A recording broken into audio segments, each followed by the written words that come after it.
sebenarnya gue nggak setuju sama social project kali ini karena kelompok sebelah juga ngomong ngapain kita repot-repot harus melakukan pengelolaan sampah jangka panjang sedangkan kita bisa lakukan bagi-bagi sembako supaya acaranya lebih cepat selesai.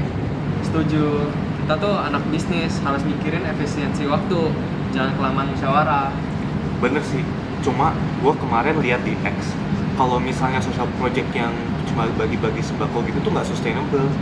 Nanti yang ada kita malah dikritik sama dosen. Terus jadi yang bener gimana sih? Udah makanya voting aja lah. Kan lu pada mau yang gampang kan? Ya udah gua minoritas ikut aja deh. Beginilah wajah kita sekarang. Kita punya teknologi HP, bisa chattingan 24 jam, tapi masih aja yang ingin serba instan. Ya, yang dimana itu membuat kehilangnya hikmat kebijaksanaan.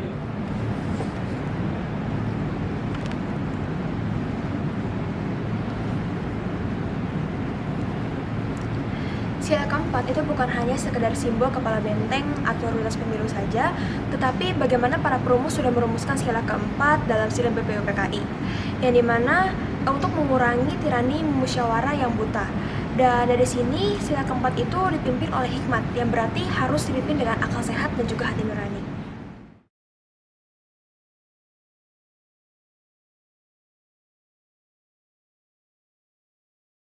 Oke guys, perhatiin bentar ya. Jadi sebelum project ini hancur karena ego, kita balik ke periode plastik gimana? Di desa-desa kita punya tradisi rebuk desa atau tudang sipulung. Kuncinya kita ngewongke atau memanusiakan satu sama lain, sampaikan argumen, bukan emosi itu sendiri. Oke, gue murni cuma mikirin timeline kita aja sih yang terlalu mepet kalau kita harus riset alat pengelolaan sampah buat desa binaan. Oke, gue sih udah hitungin untuk biaya kos sama benefitsnya. Emang sih di awal tuh butuh 3 hari tambahan buat riset, tapi impact untuk jangka panjangnya buat si desa binaan itu jauh lebih tinggi dan nilainya di mata dosen juga pasti lebih maksimal lah. Bener, kita nggak cuma ngejar efisiensi waktu, tapi social impact-nya juga.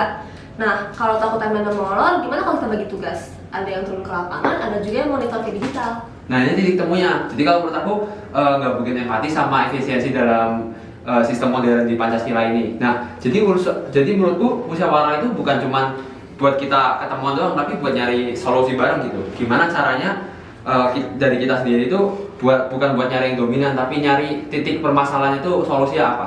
Jadi usulan dari kubu Ben itu yang mau cepat selesai itu bisa terakomodir lewat pembagian tugas dan juga usulan idealis itu tetap berjalan. Oke, jadi kesimpulan rapat itu social project tetap akan dilakukan dengan konsep pengolahan sampah, dieksekusi dengan pembagian tim riset dan juga tim di lapangan. Apakah semuanya paham? Sip deh, kalau gitu gue bakal update progresnya di dashboard internal online kami biar transparan dan nggak ada termakan hoax di grup kami.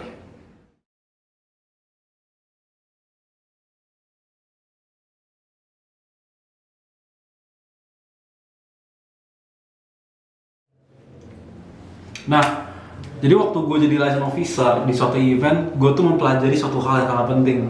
Dimana kalau kita tuh kok nggak bisa yang namanya miskomunikasi. Kenapa? Kalau kita miskomunikasi, bisa aja acara itu jadi hancur karena kita kan perbedaan komunikasi, perbedaan pendapat, ntar nggak satu arah. Nah, gue pengen nanya nih, menurut lu kan, musyawarah itu sepenting apa sih?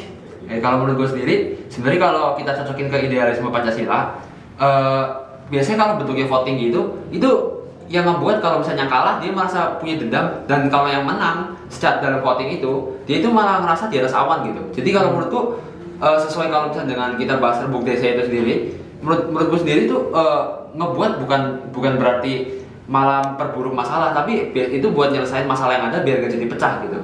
Gitu. Kalau menurut Marsha sendiri gimana? Menurut aku sih benar banget, karena dari literatur udah kita bedah, esensi nilai keempat itu untuk meredam ego. Jadi mufakat yang kita lakukan itu bukan hanya sekadar teori semata ya, tapi juga bagaimana itu menjadi praktik nyata dari akar demokrasi kita. Oke, baik, bagus lah.